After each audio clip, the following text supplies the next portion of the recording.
back to the Dean Obeidallah show. Right now, very happy to have Dr. Samer Attar on the show, an orthopedic surgeon based in Chicago. He's treated people in various war zones, Ukraine, Syria, and Gaza a couple of times since the war has begun. His last assignment was with Doctors Without Borders in the Nasser Hospital. And he made an amazing, powerful video for the New York Times about his work there, which I will share again on social media for people. Doctor, nice to see you. Thanks so much for spending some time with me. Thank you. Sure. So let's talk about it. You were one of the first doctors from the West to go there in a convoy to Gaza. Why did you volunteer? Why did you feel so compelled to go there? I've had experience before in conflict zones, and I've developed this skill set as a surgeon. And yeah, I don't know. I think when something really bad is happening and you can do something about it, and you have the opportunity and the access to do something about it, you just pack up and go. It's remarkable to have that attitude in it because you even said in the New York Times video you felt obligated. You know, before we started, we chatted. You went to Syria, you're of Syrian heritage, and treated people in that war zone. You went to Ukraine. I believe there's a Ukrainian flag behind you, if I can see correctly, perhaps. Yeah, that was a gift from the medical team that I worked with in Ukraine. And you went to Gaza. From comparing what you saw, what was Gaza like? Gaza was the worst I'd seen because um, all of the horror, all of the wounded, all of the dead, all of the dying, all of the injured, they show up all at once in Gaza. Gaza is only 5 by 25 miles long, approximately, and so everything gets funneled into one convergence point. In Ukraine, hospitals are more spread out, and it just felt like in Gaza, it felt like that. It just felt like 3 years of Aleppo condensed into 6 months, just in terms of the massacres and the slaughter. And when you were there, on average, can you estimate like how many people were you seeing in a day? How many people were coming into the hospitals? And the first time you went, were you at a specific hospital? Was it Nasser Hospital or another one? The first mission was European Gaza Hospital and Nasser Hospital. It Okay. was really hard for me to quantify, but it felt like there were mass casualty events happening every single day, meaning like 20, 30 people showing up all at once, and sometimes 50. And I remember at Nasser one time, just all these people would just stream into the emergency room, and there's not enough beds, so they place patients on the floor, and there's no place to step. Um, and there aren't enough people to help everyone. So oftentimes you see people that just bleed to death, and the lucky ones make it to the operating room. And, I saw in the video from the New York Times, but from what you saw there, I'm not asking you to quantify it perfectly, but was it more children, more men, more women? What were you seeing in terms of the people who were coming in who were wounded and suffering? There's a lot of women and children, a lot of women and children. And when you say children, what kind of ages are we talking about here? Like young, two, Yeah, I three, mean, 10, like little 15? kids, you see infants, you see 5-year-old kids, 8-year-old kids. They're missing limbs. Their bellies are open. I mean, yeah, I don't. That video is the closest I could get to conveying the fear, the horror, and the uncertainty and the anxiety and the stress of living in Gaza. And for the patients that were coming in, um, were the injuries just the war wounds, like this horrific type of war wounds that are difficult to treat, I imagine, at times? Yeah, that's what we were seeing at the time, because after a bomb or an airstrike or a blast, you'd see pretty much war wounded, not just the individuals wounded, but their families were bringing them in as well. And it's always a chaotic scene because everyone shows up all at once. And the And other sorry, good. No, just the other medical conditions like diabetes, high blood pressure, I mean, um, cancer. I mean, those just get neglected because trauma becomes the priority. Yeah, and being of Arab heritage, diabetes runs in so much of my family. So I imagine the people who needed the care, and you put that care off, and they can die not from war wounds, but of not having untreated diabetes or having cardiovascular issues connected to the diabetes being untreated. And when the families were there speaking to you, when they brought in a loved one and they weren't injured, but their child was injured, what were they conveying to you? What were they saying? They were just saying, please, please, just do what you can. Please do what you can. I mean, I remember one father brought in his 20-year-old daughter. He said they hadn't had food or water for 11 days, and then she just became unresponsive. And just by looking at her, we kind of knew the damage was irreversible. We knew that she was eventually going to die within the day. Um, but how do you say that? How do you tell a father your daughter's going to die and there's nothing we can do about it? So all we could do is say, look, we'll do our best to keep her comfortable. And then we had to decide, what do we do for start heart stops? Do we do CPR? Do we try to bring her back, knowing that it's kind of hopeless? But when he's standing there and it happens, you just do it. You do it because I think people want to know that you're giving it your all and doing your best, and you're giving everybody a chance, no matter how slim. But she died, unfortunately. And in the same night, a family brought in their mother who died for the same reasons. And same thing happened. She passed away, but when her son and her parents are looking on, we did CPR for a bit, and then we stopped because we knew it was not going to work and it was hopeless. Were these people dying of starvation? Is that what you're saying? Yeah, malnutrition, dehydration, starvation. And had you seen that in Gaza? I mean, in Syria or Ukraine? No, not like this. So this is unique in terms of the level of injury and was it widespread, the famine? I saw just reports just on CNN just literally yesterday about grave concerns again continuing a famine and death by starvation. When I was in the north, I saw a lot of malnutrition. I think it's because that area is hard to access and it was hard to get aid and food to that area. And in the video that you made for the New York Times, the video diary, you talked about not having morphine or painkiller. And what what is that like as a doctor, knowing that in the West you would have that for these people? And what did you and were the people just resilient, understanding that they were going to be in pain, but there was nothing else they could do? Yeah, a lot of the adults would just grimace and bear it. A lot of the kids scream through it, and you find yourself as a provider screaming. Yeah, I mean, I remember putting in a chest tube, just saying, "I'm sorry, I'm sorry, I'm really sorry, I'm really sorry. This is going to hurt." Um, but yeah, it's never easy. And how does it weigh on you? And how does it weigh on the doctors who are seeing something that as a human being you should never be seeing? But you've gone to war zones, so you've seen things that many others haven't. But what is just like on a personal level for yourself and the other doctors watching and seeing this on a daily basis? Yeah, I mean, for me, it's like I'm holding my breath and I'm going underwater, but I know I'm going to be able to come up for air. I know that eventually I'll be able to travel home and I'll be able to rely on my support network and rely on and my coping mechanisms. But I don't know how, when I meet these local Palestinian nurses and doctors and therapists and technicians, I don't know how they're coping or they're doing it, because for them it's 8 months. And for them, they know there is nobody coming to save them. There is nobody coming to relieve them. There is nobody coming to allow them to take a breath of fresh air. But they still do it. They still show up. And when I ask why, their attitude to me is, if we don't do it, our people will die. So they're kind of doing it, I think, from what I gather from them, out of a sense of duty and responsibility to their community, because they know if they don't, it will have grave consequences. And were there any times when you were there that there was your life was in jeopardy? Obviously, you're in a war zone, so your life's in jeopardy every day, every moment. We understand that. But any acute moments where it was the shelling going on in the hospital you were at, or gunfire at the hospital? Yeah, I mean, in some moments the shelling was landing right outside the hospital, not far from the hospital. I was never there when the hospital got hit, but the thing about Gaza is that the front line's everywhere, so you never really know. There's no safe place, and even if they say there's a safe place, those areas can still get bombed.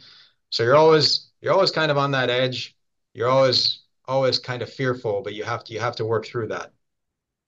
And in the media reports, often with the Israeli military will defend every operation by saying Hamas was there.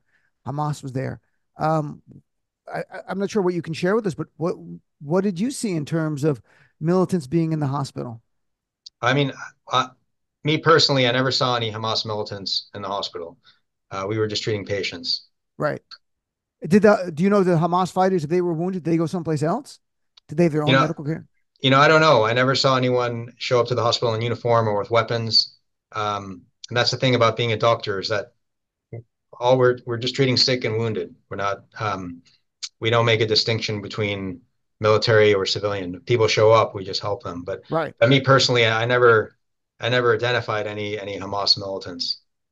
And, in the New York Times video that you made, I really recommend it again. I'm going to share it on social media with people. You tell a story about Amira, a young girl, and you say you wanted people to know her story. And on my show, I went through the story of Hind, who was 6 years old, who was killed. But can you tell us about Amira? Yeah, she was a little girl that showed up on one of those nights when we had an influx of patients, and she had really horrible injuries to both legs. I didn't think her legs were going to make it, and she's not an emergency, so we just wrapped up her legs and we were going to try to get to her the next day. And I remember being in surgery. We were trying to decide whether we should amputate her legs. And right before the operation, her mom came to us and begged the surgeon, please don't cut off her legs. Please don't cut off her legs. And the local surgeon said, look, we're going to do what we think is best for her, and we will do our best to try to save them. So at the time, it didn't look like they were going to make it, but there was a slim chance it might, but it was going to require multiple operations, a lot of plastic surgery, which we don't have, but we thought we'd Mhm. give it a chance. So we placed two external fixators, which are the pins connected to bars that hold the legs in place, and then we would wait and see what happened. But that's when a few days I left, and then that hospital got sieged, and I don't know what happened to her, and I lost contact with the doctors that were working there. And did you go to Gaza twice? Is that correct, or more than twice? Four times so far. Yeah, I So you just went got four back. times? Yeah, Was it noticeably or quantifiably different in any way that each time you went there? And when was the last time was earlier this month? yeah, I got back about 10 days ago for my Were they last trip. different in terms of the experience of being there? I mean, maybe I just getting used to it, and I'm not as shocked Right. by all the rubble and all the race buildings and all the amputations and all the open wounds and uh, but it's pretty much the same. It's the same work. You're leaving all that work behind, and that's part of the reason why I feel like I want to keep going back because the work is very meaningful and there's so much work to be done. And you mentioned in the video when you showed us it was apocalyptic. Uh, is that the best description? Like when you look around, is it something that is actually like a surreal experience to see what has happened? It is real surreal because everything's flattened, everything's rubble, buildings are cut in half, and there's just no way you'd figure people are living there. But you walk through the streets and you'll see people doing laundry through buildings cut in half. You'll see people trying to survive because life has to go on. People have to find ways to cope and endure. It's very true. And I've seen some images of people washing their children in a half burned out building, and that's the existence that they have. You were there at Nasser Hospital June 8th. The Israeli military went in to rescue hostages, and there was also mass casualties as a result of this. Um, what can you share? How close were you in proximity to this? Uh, we were at we were at Nasser, so we weren't that far. Aqsa Hospital got most of the dead and most of the injured, and then we got the overflow.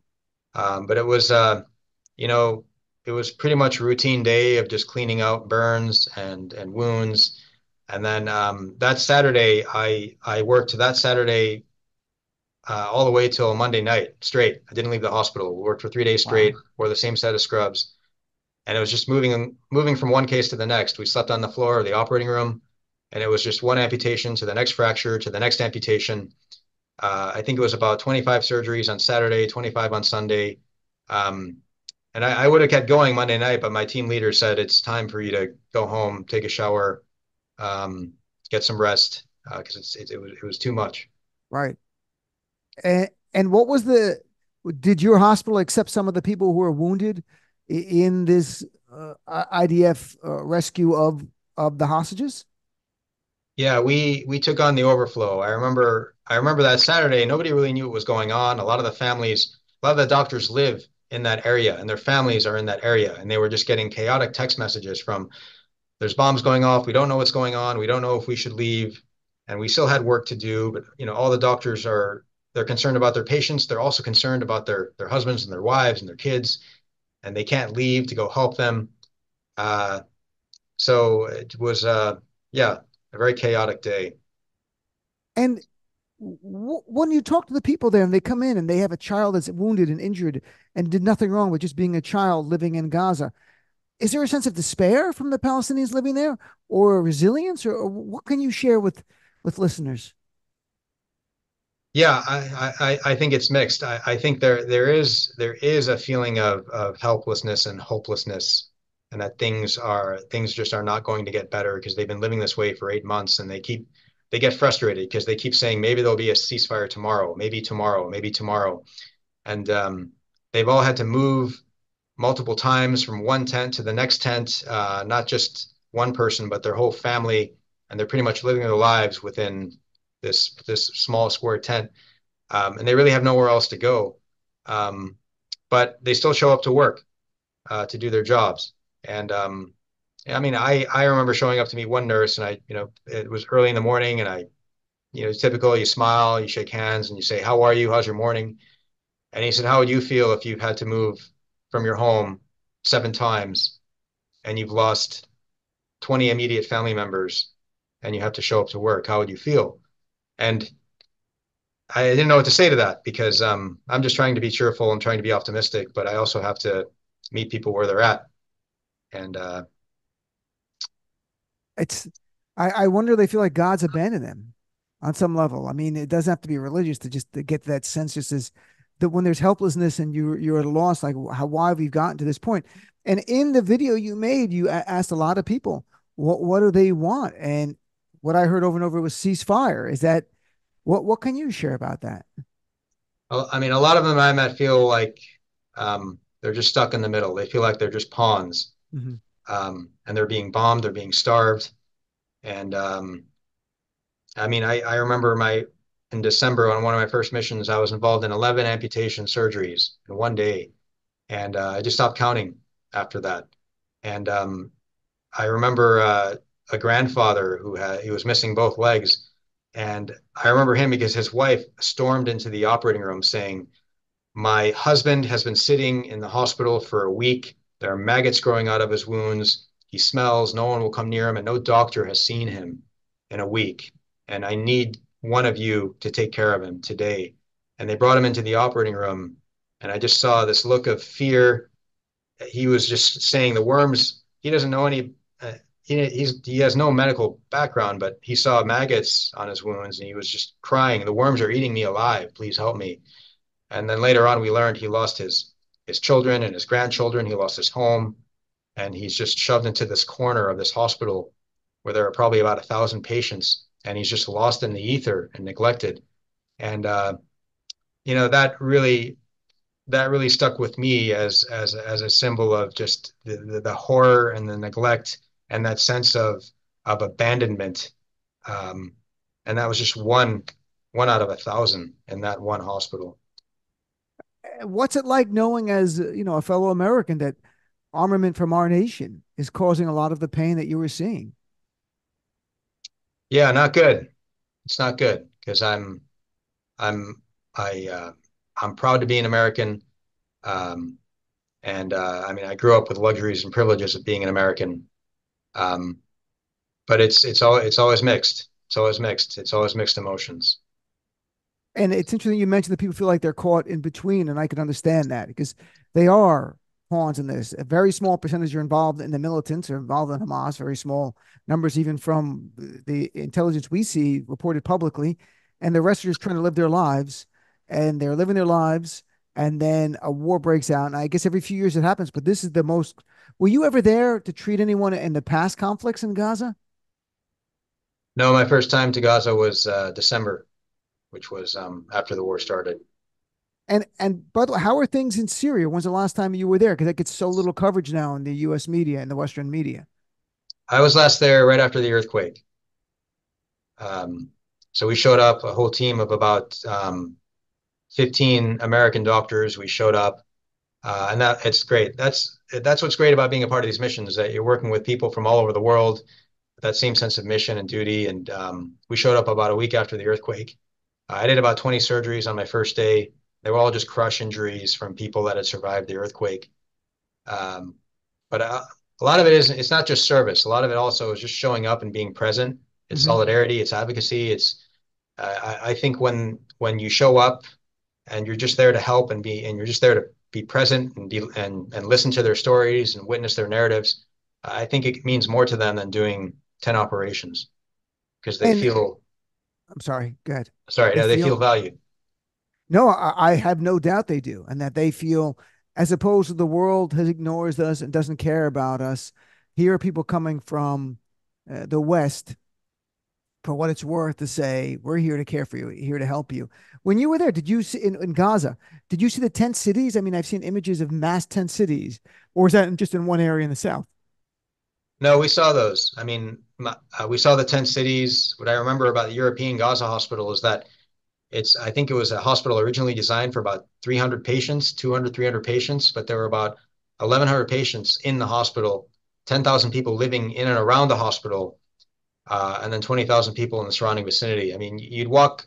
The thing that struck me the first time when I walked through European Gaza hospital is that I was stepping over people living in hallways, living on stairwells, because they had nowhere else to go. And they figured a hospital would be the safest place to be. Is there anything, as someone who's been there and also who's American, who can communicate well with our fellow Americans, that you want them to know about the situation that you saw that maybe doesn't get the media coverage it deserves?